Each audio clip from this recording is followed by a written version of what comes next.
Hey gang, I got an offer for you today from LinkedIn. As business to business marketers, your needs are unique. B2B buying cycles are long and your customers face incredibly complex decisions. Isn't it time you had a marketing platform built specifically for you? LinkedIn ads empower marketers with solutions for you and your customers. LinkedIn ads allow you to build the right relationships, drive results, and reach your customers in a respectful environment. On LinkedIn, you have direct access to build relationships with decision makers. Of the 875 million users on the network, 180 million are senior level executives. 10 million are C-level executives. You will also be able to drive results with targeting and measuring with their tools built specifically for B2B.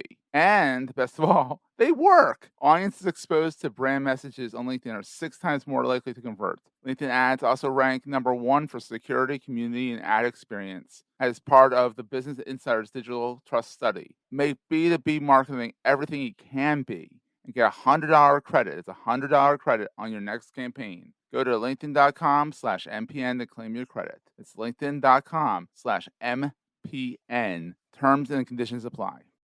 Entrepreneurs Enigma is a podcast for the ups and downs of entrepreneurship. It's about the wins and the fails that we all face being entrepreneurs, and how we learn from adversity. Every week I talk to a different entrepreneur with a story to tell. I'm Seth Goldstein. Come with me on the journey. This is Entrepreneurs Enigma. Let's get started.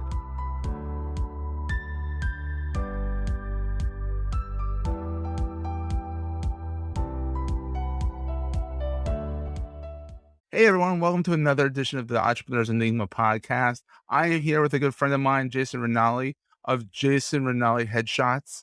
He is an amazing headshot photographer, but this is not what he started out doing. And he's been on quite an entrepreneurial journey. Let's go back, Jason. Thanks so much for having me, Seth. Pleasure to be here. Pleasure to chat with you about all this stuff. Yeah, I do. you've been all over the place. I have been all over the place. So I do commercial headshots now. I'm a photographer, but I started out in software and IT way back when, which is a completely different line of business. Now there's some Yeah, connections, but yeah, very different. very different. And you are a fellow Fighting Blue Hen. So we have the dorkiest named mascot, but the coolest mascot in the world. Because if you ever see Udie, he's this big burly Yeah, hen, yeah, chicken. absolutely. But we're giant fighting blue chickens, essentially, Yeah, more or less. But great. more or less. Yeah, Blue Hens though, man. Go Blue Hens. So Jason, so you went to University of Delaware, and you went for you were in the comp sci department, right? That's what we're going for comp sci. Yeah. So I was working on being a programmer, and that was going to be the first step of my kind of career coming out of there. So, that's kind of how it's working. And then you left, you graduated, and you went up to New York, right? Isn't that where you went? Yeah. So I spent a number of years doing development work and programming for a company down in Delaware. Oh, in Delaware. Oh, so you stayed local. I was Yeah. local for a while. And then I did once I decided I want to get out of programming, or at least the sector that I was in. So it was medical devices programming. I Mm. wanted to leave the sector. I wanted to head up out to New York City. And there's a big sector market up there, obviously.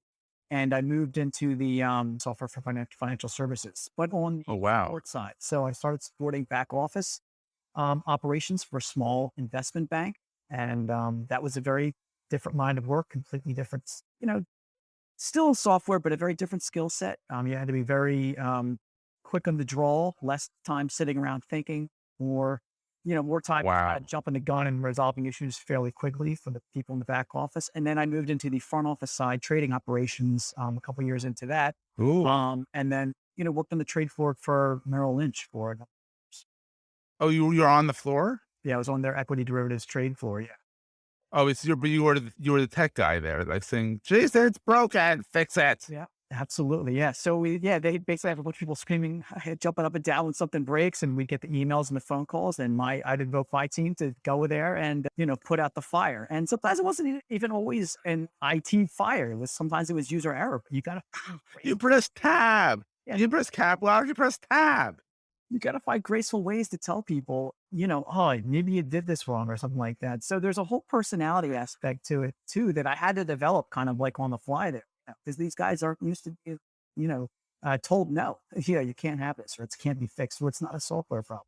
Or it's you. It's between the eyes. It's between the ears. It's not between the keyboard and the computer. I couldn't say it like that, but You couldn't say no, absolutely not. You got to tread lightly.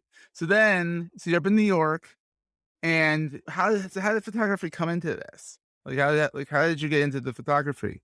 It started as a hobby that I would do on weekends to kind of just relieve stress because that line of work is not one that leaves you without gray hairs. Let's put it that way. Well, it's New York. New York gives you gray hairs in Yeah, general, just the city. yeah, that's the complete truth. And then you add this trading aspect into it too, and the financial services and trade floors, and yeah, it's a whole next level thing. So I did it as a de-stressor and hobby thing on the weekends. I'd be out there in Central Park taking pictures of flowers, dogs, cats, Oh wow, sunsets, you name it. such a great park. I mean, I'm partial to Fairmount Park, and that you are now too because it's our local park. Yeah. But Central Park's pretty special. Yeah, it's magical in a sense, you know. You Yeah, cruise all around there and see 100 different things and never leave like a 70 block radius. You know, it's it's wild. You mean the center, and you don't even see the city. It's like, where am I? that's what's You go a few magical. feet. You go a few feet down the hill, and you're like, and there's a skyscraper. It's like, oh, I am in the city. Yeah. I think there's parts of that because everywhere in New York, you've been there, everywhere in New York is all honking of cars Yeah. nonstop. But there's parts of that park where you really don't think the city, or at least it doesn't feel. And that's a nice little escape from the rigmarole, right? Yep. Yep. So you were taking pictures of everything under the sun, literally, Yep. and you got really into it. And so, how did you go from the whole trading floor, high stress, high energy stuff to headshot photography, business photography? Because you're going to go into a hobby here, and then no, headshot photography is completely different. Yeah. So I decided to my wife and I decided to leave New York City and move back down to the greater Philadelphia area. Yeah, I didn't want to go back into financial services or software. I wanted to take a break from it. I could have gotten a job at Vanguard managing IT there or SCI investments or a place like that. But I wanted to take a break from it. I didn't really want to sit behind a computer anymore. So I took a couple months off and Yeah. I had mentored before I had moved down here, I actually mentored with a guy named Peter Hurley. These guys like the Michael Jordan of headshots global. Oh Yeah. wow. You type his name in Google, he's like the top headshot guy. Cool. He's amazing. But I mentored with him and he really taught me how to do headshots because I really hadn't photographed many people up until that point, actually. I didn't know what I was doing. My first headshots were dreadful. They were horrible. I didn't know anything. So he really upped my game, taught me the things to look for, how to deal with facial expressions, how to work with people in front of the camera and get them feeling warm and fuzzy so I can get the I have to say, you're really good at that. I can laugh at anything, but like when you took my photo, you're hilarious. You have to have an even bigger personality than the person that's getting the picture taken just to get them to laugh so you can get some kind of personality, then you can work your magic. I mean, you're really good at that, dude. Thank you. And that's what I learned from the people I mentioned with. It's not about the camera. It's not about the lights. Like that's important, right? To have great lighting. I do have great lighting and all the right tools and stuff. But how you interact with people, that's the big piece of getting them. That's the big secret there, getting them to make genuine facial expressions. And it's not always about making them laugh. I'm not a comedian necessarily, but I'm good at the one thing that I carried from the trade floor to this line of work is I was always very good at meeting people where they're at. So if they're animated and very, you know, jumping out of their skin on the trade floor, I had to kind of meet their energy and kind of get them down off the cliff. Conversely, if they're really kind of quiet, they go on kind of quiet and just kind of lift them up a little bit to bring them where I need them to be. Um, Almost a psychologist. yeah, and that's a lot of what it is. Yeah, psychology behind it. And that's where the meat of the work is and getting real facial expression out of it. Because if somebody comes into my studio and they're not feeling comfortable, there's no way I don't have a chance in hell in getting anything good out of them. So the real Exactly. work is trying to just connect with people in that space there.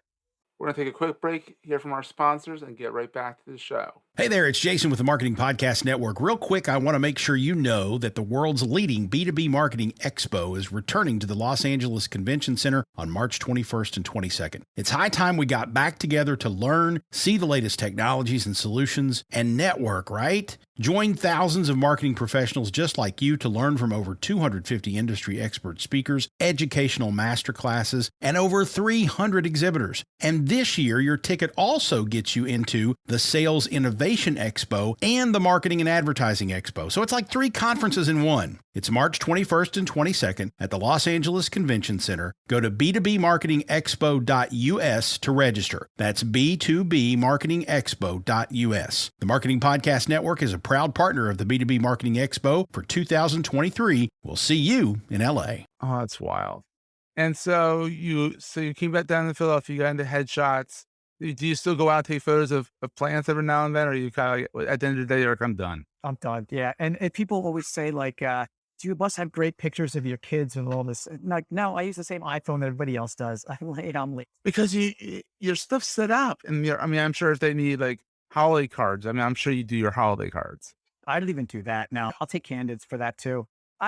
Because Well, you use the camera that you have. Yeah. yeah, you use what you have first off. The second thing is when the moment is there, you don't want to be messing around with camera gear. So I'm able to have those moments in my studio because the people are there doing their thing with me. But when I'm with my kids and family, the moment is when I happen to have my iPhone out. So Yeah. that's Plus, the moment you're going to get the most genuine, cutest thing for your family and your kids. So that's what's going to. and you have little kids too. Like I have a younger kid. Yeah, They're impossible to get a photo. Like smile. You can't do that. Yeah. You gotta get them like candid. Like my kid hates photos. Yeah. If I had, I would have wandered around with this stuff that daddy wants to do with his camera. They just want to get in and get out. Exactly, but it's fun. You have 2 kids, right? I have 2. Yeah. A boy and a girl. You have the best of both worlds, right? Absolutely. So, what's the trick to get the twinkle? I've taken some photos where I was working in a corporate and they had me take the photos. Dead eyes. I think that lighting wasn't half bad, but the eyes were dark. Your photos, forget the face. It's the eyes. The eyes tell the whole story. And like, you're so good at getting literally a twinkle out of a flat photo. Yeah. The eyes are everything. I always tell clients that, regardless of what facial expressions we wind up getting, if we don't have a good connection with the eyes, I really have no product. At the end of the day, you might as well just refund you and go somewhere else. But I pull it off every time. And the reason is it's kind of twofold. The first part of it is I use a very specialized headshot lighting. I know since I don't do any other genre of photography, I only do headshots. The lighting is specifically designed to wrap around the face and push extra light into the eyes. So when someone has a really, I want to get their irises to light up so people can really connect with their eyes because that's what builds trust. As much as I can say there's an artistry behind this and there's art behind this, that's great and all, but I want to sell the person. How we do that is by building trust. So I need that light to be in the eyes. The other piece of it is I just don't want these kind of wide-eyed deer in headlights blank looks like I might have got in my first corporate headshots. So we have them kind of just break into a chuckle. I'll make them laugh if I can do that, or even just have them close down their eyes a little bit. So while we're getting the color of the eyes and some good clarity there, they also look like they're saying something with their eyes at the same time. And those two things married or combined, rather, that's that twinkle that I try to get across in almost every single photo that I put out. And I love when you post your photos up on LinkedIn. I'm like, oh, that's a good shot. Oh, I like that. Oh, that cute kid. Actually, the last you put up was a cute kid. It was not a cute kid. He was a college student. I forget the older you get, the younger the college students look. So young. They look so young. They look like they're 15. Let's not date ourselves too much here, Seth. Oh, I know. Exactly. So, all right. So let's have the entrepreneurial journey a little bit more here. So you went from the 9 to 9 fast-paced world of corporate software tech area to being an entrepreneur.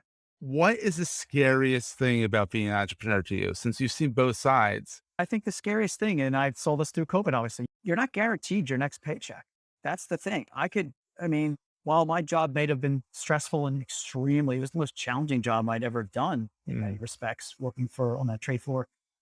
Whether I messed up from week to week or did a great job, you're still getting your paycheck at the end of the week. It doesn't matter. Obviously you can't foul for too long because you're going to get fired eventually, but nowadays, you could have a bad day, bad week, maybe even a bad month, and you're still going to get paid. When you're an entrepreneur, if you're not laying down those bricks from day to day, week to week, or you just happen upon some unfortunate circumstances like this whole COVID thing that we experienced last year. And you're really going to take a beating and you don't know when your next paycheck is going to come in. So that's the scariest part. The rest of it, to be honest, I found quite liberating and not so scary. I love being able to do my business. And we've talked about this. Yeah. We get to do our businesses the way that we want. Like you're running you're kind enough to host me on this podcast, and it's a passion of yours that you want to do. You're just like, I'm just going to do this, and no one can tell me that you can't. We can run our businesses how we see fit and take the fun risks that we've always wanted to take and really enjoy it, have a passion for it, and love it. And I get to love what I do. And you also have to spend time with your kids more, don't you? I mean, like, because you're not like Yeah. 9 to 9. 'Cause I'm not even joking that, I'm sure your other job was like, you're working nonstop. Like, and then I'm sure you're working nonstop now, but if your kid's sick, your wife's working, you're like, honey, it's your turn. Yeah. Yeah, and you know how it is. They're your hours. So Mhm. while I can't say that I work less hours necessarily than when I worked on Wall Street. I can say that they're my hours and I can work around the stuff that I have to do with and for the kids. Like my son is involved in his musical that's awesome, and he has a lot of extra Aw. so the times I need to take into reversal, I just don't book clients over those times, or I just kind of finagle my schedule. I wasn't able to do that, when I worked for a financial firm. So it's always great. So Jason, where can people find you? So I would say the first place, look for me on LinkedIn. Always kind of hanging around there more or less. So you can find my profile, connect with me. Love to connect with people. So connect with me on LinkedIn, Jason Ranalli. Just simply do a search and you'll find me. Second place, you can find me at jranalliheadshots.com if you want to see some of my work directly and hook up with me there. That's very cool. So Jason, thank you so much for being on the show. And that was a great show. Hey, if you're enjoying Entrepreneurs Enigma, please give us a review on the podcast directory of your choice. We're on all of them. And these reviews really help others find the show. Also, if you're getting value from the show and want to buy me a coffee, go to the show notes and click on the link to help me stay awake while I bring you more great episodes to your ears. That's in the show notes, and I look forward to the next episode. Take care, guys.